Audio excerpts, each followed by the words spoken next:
Un silence presque religieux pour commémorer les victimes. Côte à côte, le président américain et le premier ministre japonais ont déposé des couronnes de fleurs devant ce mur des noms où sont inscrits 1177 Américains. Ces Marines tués par l'aviation japonaise le 7 décembre 1941, ici à Pearl Harbor.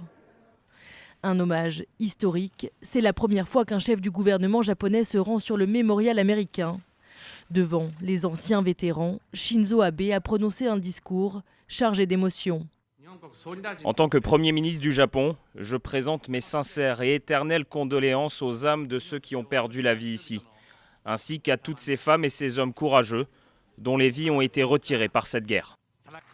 Des condoléances, mais pas d'excuses présentées, à l'image du discours de Barack Obama à Hiroshima en mai dernier. Les deux chefs d'État ont fait l'éloge de la réconciliation. La présence du Premier ministre Abe ici nous rappelle ce qui est possible entre les nations et entre les peuples. Les guerres peuvent se terminer.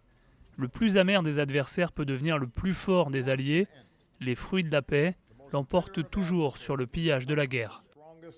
À quelques semaines de la fin de son mandat, Barack Obama envoie un message de paix aux futurs locataires de la Maison-Blanche.